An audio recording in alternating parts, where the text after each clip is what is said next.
guys, it's Miss Simpson, and it is time for reading today. So I have a quick question for you. What do you do when you do not know what a word means in a book or even on a test? What do you do? There are two strategies that you can use in order to figure out the meaning of that word. Now, sometimes when I'm reading and I don't know the definition, I use this one the most often, and it is context clues. Raise your hand if you've ever heard context clues. All right. Well, context clues are when there are several different strategies in context clues, but basically it's using the words close to that word to figure out what it means.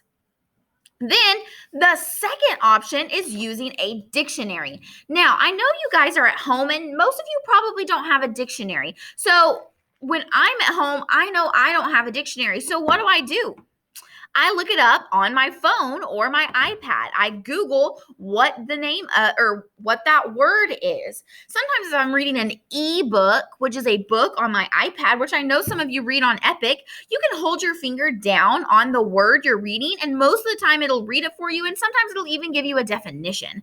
So that is one thing that I like to do when I'm reading, especially if I can't figure out the word using context clues. On your STAR test, you're actually going to have this nifty little button. You don't have to use a paper dictionary. All you have to do is up in the top right-hand corner of your STAR test, there's a button and it says dictionary. So you can look up any word that you want. So in small groups, we've been doing those cards, and sometimes it'll ask you what the word means and it'll have it in bold. Well, that shouldn't be one that you miss because all you have to do is basically Google it. You can't Google, but you can use that dictionary button and type it in, and it'll give you the answer right there. So a lot of kids have trouble deciding which definition in the dictionary to use because sometimes there are multiple ones. So today, I'm not only going to talk about context clues, but I'm also going to talk about using the dictionary to determine what words we pick. So first of all, let's talk about the different types of context clues. So sometimes you're going to have the word defined in the sentence or surrounding sentences. Sometimes the definition's there. So like in that sentence right there, it says the police prevented the robbers' plans. So sometimes it's going to have these commas, and right after that word, it's going to define it for you. A lot of the times we see that in nonfiction. It'll have the word, and then next to it, it'll have basically the definition in commas. That happens all the time. Like in your social studies reading for today, you should have seen that a lot when you saw the highlighted words. The definition normally followed right after it, so you didn't need to look it up because it was right there. Another time is they are going to give you an example. This is like specific examples to provide clues to the meaning of the unknown word. So the decor, including fancy lights, beautiful paintings, and unique furniture, made the house look stunning. You might not know what decor is, but fancy lights, paintings, and furniture shows you it's the things in the house that make it cute or pretty. Then they might give you an antonym. That's the word or group of words with the opposite meaning. So the vast mall could not even compare to the tiny boutique. You might not know what vast meant, but they're comparing the two. It could not even compare. So if the mall is vast and the boutique is tiny and they're nothing alike, then vast must mean super big. Then they might use a synonym, and that's the word in the sentence this has the same meaning. The heat from the intense rays of the sun was scorching. You might not know what scorching means, but it's talking about the heat, so that probably means that they're both equally hot. All right, so we are going to today read chapter 2 of Gregor the Overlander. A few times I am going to stop. We're going to look at some words in there. Can you determine what the word means by the context clues? And then some of them, we're even going to look them up in this specific dictionary, and I'm going to teach you how to figure out which definition to use. So yesterday we ended Gregor the Overlander, and guess what they did? They fell in the hole, the air duct actually behind the laundry machine. Boots went first, and Gregor had to go after her because Boots is only 2. She can't go by herself. So today we are going to read chapter 2. Now I am going to stop a few times, so that might take and make our video a little bit longer, and I apologize about that. But this is such a good book. I hope you enjoy it. Let's get started. Gregor twisted around in the air, trying to position himself so he wouldn't land on Boots when they hit the basement floor, but no impact came. Then he remembered the laundry room was in the basement, so what exactly had they fallen into? The wisps of vapor had thickened into a dense mist that generated a pale light. Gregor could see only a few feet in any direction. His fingers clawed desperately through the white stuff, looking for a handhold, but came up empty. He was plummeting downward so fast his clothes ballooned around him. So plummeting. What does plummeting mean? So again, I'm going to stop right here. Around it, it doesn't say much about anything, honestly. He was plummeting downward so fast. So I'm going to take that, downward so fast, as a definition, kind of, sort of. I think we can figure out what this means by context clues. Plummeting means if he's going somewhere so fast, he's probably falling extremely fast. So plummeting kind of means falling. And I got that just from those few words after it. Boots, he hollered, and the sound bounced eerily back to him. There must be sides to this thing, he thought. He called again, Boots! A bright giggle came from somewhere below him. Gecko! Whee! Said Boots. She thinks she's on a big slide or something, thought Gregor. At least she's not scared. He felt scared enough for the both of them. Whatever strange hole they'd slipped into must have a bottom. There was only one way that this spinning through space could end. Time was passing. Gregor couldn't tell exactly how much, but too much to make sense. Surely there was a limit to how deep a hole could be. At some point, you'd have to run into water or rock or the Earth's platelets or something. It was all like this horrible dream he had sometimes. He'd be up high somewhere he wasn't supposed to be, usually like the roof of his school, and as he walked along the edge, the solid matter under his feet would suddenly give way and down he'd go. Everything would disappear but the sensation of falling, of the ground closing in on him, of terror. Then, just as the moment of impact, he jerked awake, soaked in sweat, heart pounding. A dream. I fell asleep in the laundry room, and this was some crazy old dream, thought Gregor. Of course. What could it be? Calmed by the notion that he was asleep, Gregor began to gauge his fall. He didn't own a wristwatch, but anybody could count seconds. 1 Mississippi, 2 Mississippi, 3 Mississippi. And at 70 Mississippi, he gave up and began to feel panicky again. Even in a dream, you had to land, didn't you? Just then, Gregor noticed the mist beginning to clear a little. He could make out the smooth, dark sides of a circular wall. He seemed to be falling down a large, dark tube. He felt an updraft rising from below him. Okay, let's pause. Updraft. An updraft rising from below him. So something is coming up and he's feeling it. What is an updraft? They didn't really give us much clue as to context clues as to what an updraft is. So I'm going to use the dictionary. So I'm going to teach you how to use a dictionary even though you do not have one. A dictionary is an ABC order if you didn't already know that. And they have guide words at the top of your dictionary. So I am looking for updraft, U-P. So I'm in the G's. So I need to go find the U's. I'm looking. There's the P, Q's coming up, R, S, T is coming up, and ready for it? U. So now I'm going to check updraft, UP. That's UN. That's UN. So I'm going to keep going. Updraft, UN, UN, UN, upturn.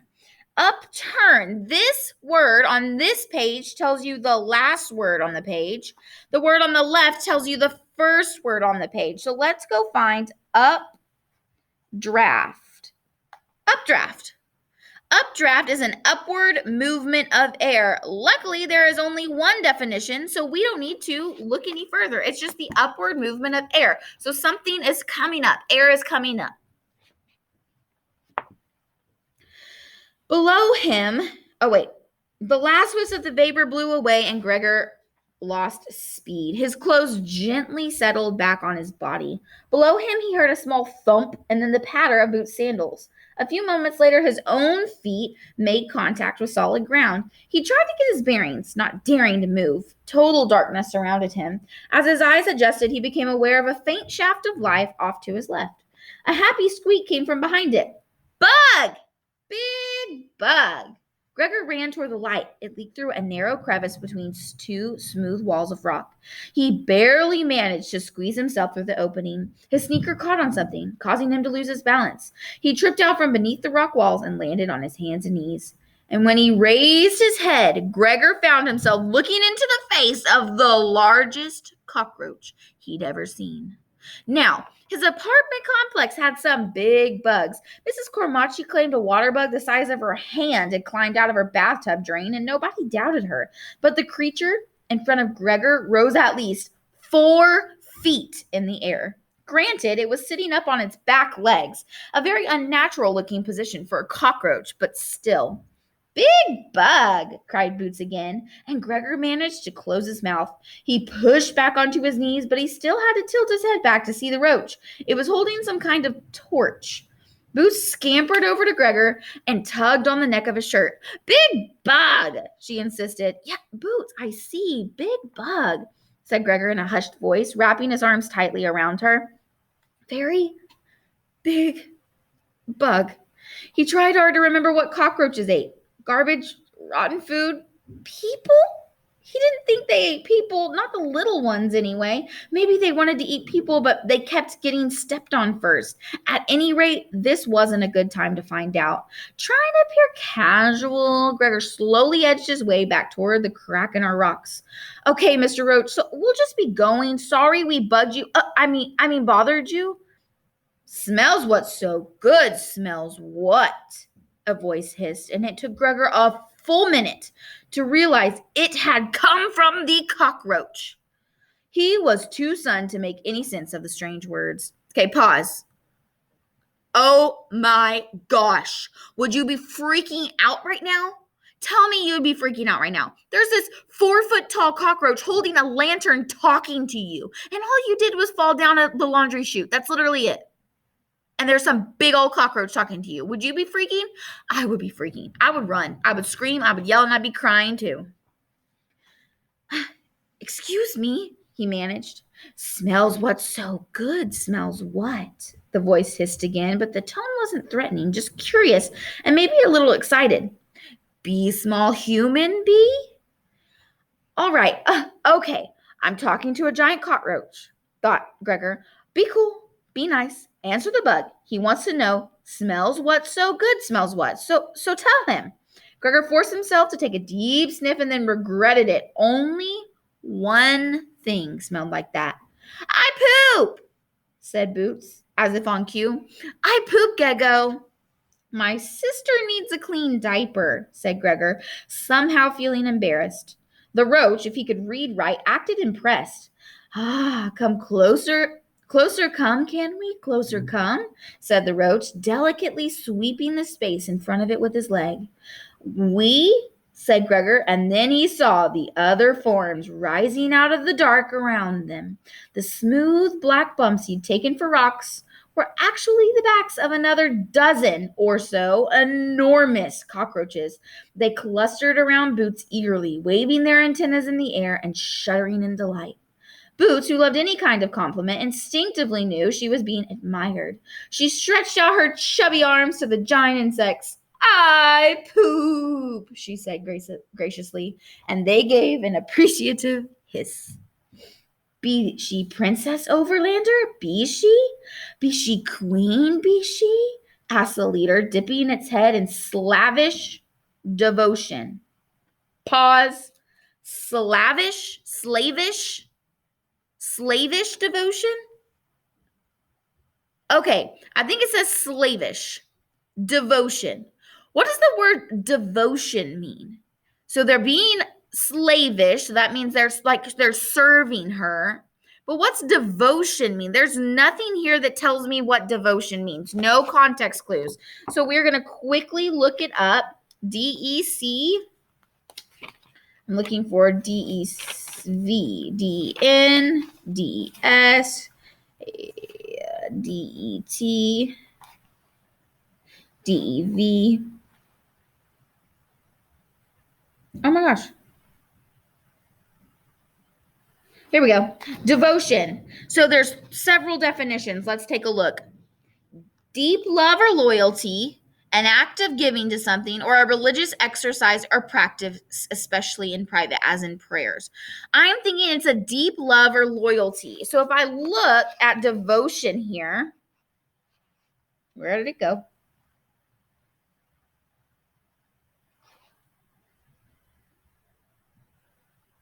There we go. Slavish devotion. They are dipping their head. So if it means they're serving her, if I'm looking at devotion, at love or loyalty, I think it's love or loyalty. They're not praying to her. I think they're being loyal to her. Okay, and that's kind of what the servants do to their queens and kings. And they were calling her a princess. So that's what I'm thinking. Let's keep going. Boots a queen? Asked Gregor. Suddenly he had to laugh. The sound seemed to rattle the roaches, and they withdrew stiffly. Laugh why, Overlander? Laugh why? One hissed. And Gregor realized he had offended them. Because we're like poor and she's kind of a mess, and are you calling me Overlander? He wound up lamely. Be you not Overlander human, be you? No, Underlander, you, said the torch-bearing roach, peering closely at him. You look much like, but smell not like. Something seemed to dawn on the leader. Rat bad. It turned to its comrades. Leave we Overlanders here, leave we? The roaches drew closely together in consultation and all began to talk at once. So let's see, consultation. So if they're drawing closely together, consultation, they're probably having like a meeting of some sort, right? Gregor caught snippets of their conversation, but nothing that made sense. They were so immersed in their debate that he thought about trying to escape again. He looked at his surroundings. In the dim torchlight, they appeared to be in a long, flat tunnel. We need to go back up, thought Gregor, not sideways. He could never scale the walls of the hole they'd fallen down with Boots in his arms. The roaches came to a decision. You come, Overlanders. Take to humans, said the leader. Humans, said Gregor, feeling relieved. There are other humans down here? Ride you, run you, asked the roach, and Gregor understood it was offering him a lift. It didn't look sturdy enough to carry him, but he knew some insects like ants could carry many times their weight. He had a sickening image of him trying to sit on the roach and crushing it. I think I'll walk. I mean run, said Gregor. Ride the princess, ride she, said the roach hopefully, waving its antennas ingratiatingly and flattening itself on its stomach before Boots. What in the world does that mean? Ingratiatingly? I don't even know what that means. Let's look it up real quick. I-N-E, A-B-C-D-E-F-G. Okay, I-N-F, I-N-G. Let's see if it's in here. It might not be in this one. Oh, wait. Ingratiate, ingratiated, ingratiating, ingratiatingly. It means pleasing, or to gain favor by effort. Okay, so they're trying to win over Boots, I guess. Man, these roaches really like Boots because she pooped. Gregor would have said no, but the toddler climbed right up on the roach's back. He should have known. She loved to sit on the giant metal turtles at the Central Park Zoo. Okay, but she has to hold my hand, said Gregor. And Boots obediently latched onto his finger. The roach took off immediately, and Gregor found himself jogging to keep up with it. He knew roaches could move fast. He'd watched his mother swat enough of them. Apparently, these giant roaches have maintained their speed with their size. Fortunately, the floor of the tunnel was even, and Gregor had only finished up track a few weeks ago. He adjusted his pace to match the roaches and soon found a comfortable rhythm. The tunnel began to twist and turn. The roaches veered into side passages and even doubled back to choose a new route sometimes. In minutes, Gregor was hopelessly lost, and the mental picture of their path that he'd been making in his head resembled one of Boots's squiggly drawings. He gave up trying to remember directions and concentrated on keeping up with the insects. Man, he thought, these bugs can really move. Gregor began to pant, but the roaches didn't show any visible signs of exertion. He had no idea how far they were going. Their destination could be 100 miles away. Who knew how far these things could run? Just when he was about to tell them he needed a rest, Gregor heard a familiar roar. At first, he thought he was mistaken, but as they drew closer, he felt sure. It was a crowd, and judging by the sound of it, a big one. But where could you fit a crowd in these tunnels? The floor began to slope sharply, and Gregor found himself backpedaling to avoid stepping on the roach leader. Something soft and feathery brushed against his face and arms. Fabric? Wings? He passed through the stuff, and the unexpected light nearly blinded him. His hand instinctively covered his eyes as they tried to adjust. A gasp went up from the crowd. He'd been right about that part. Then it got naturally quiet, and he had the sense that a great number of people were looking at him. Gregor began to make out his surroundings. It wasn't really that bright. In fact, it seemed like evening, but he'd been in darkness so long he couldn't tell. The first thing he made out was the ground, which appeared to be covered with a dusky green moss, except it wasn't uneven but smooth as pavement. He could feel its springiness under his feet. It's a field, he thought, for some kind of game, and that's why there's a crowd. I'm in a stadium. Slowly, it came into focus. It seems like, pause real quick, sorry. Gregor definitely is good on his inferencing skills. He used all of his context clues around him to figure out that he was in a field, didn't he? Slowly it came into focus. A polished wall enclosed a large oval cavern about 50 feet high. The top of the oval was ringed with bleachers. Gregor's eyes traveled up the distant rows of people as he tried to find the ceiling. Instead, he found the athletes.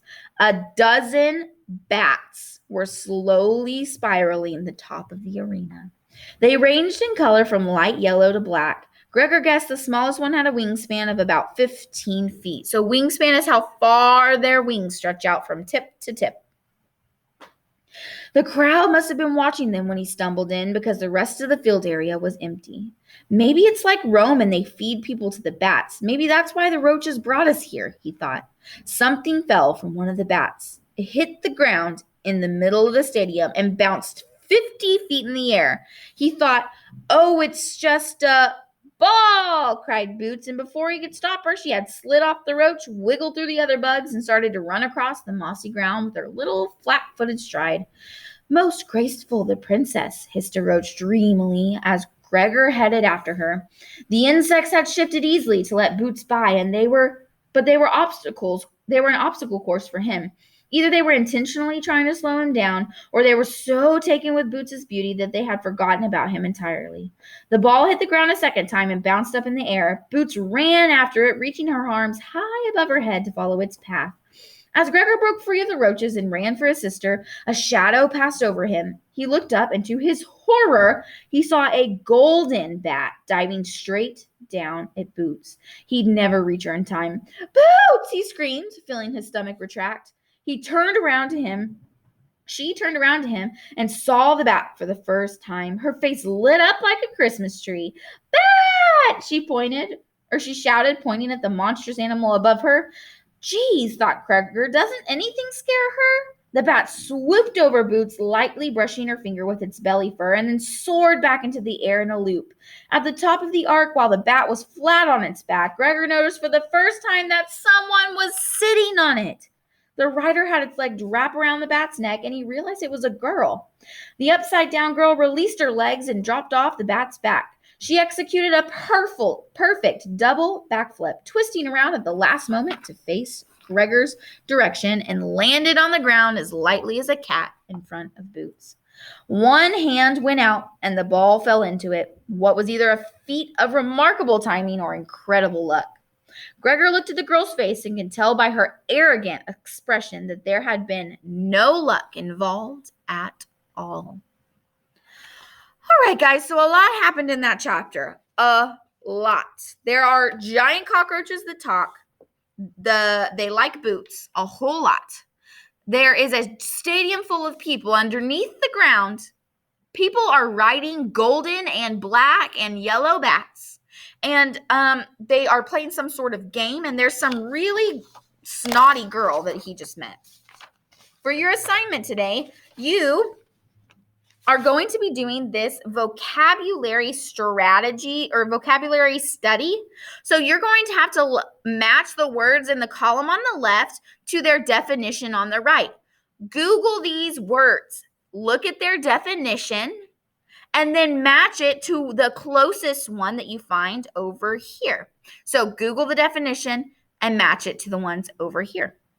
Then you're going to fill in the blank. You're going to use these words to fill in the blank wherever they match. So you just looked up the definition. What's the best place that they match? Use your strategy of context clues to figure out where they go. And then down here, you're going to choose 3 adjectives to describe Gregor. Adjectives are like character traits, something that he is like. What is he? Brave? Is he a scaredy cat? Is he bossy? Is he protective? Is he funny? Do not say nice. You don't know if Gregor is nice. We don't know that yet. But is he responsible? What is Gregor? All right, guys. I love y'all so much. When you get done with that, take a picture of it and turn it in, and I will talk to you later. Bye.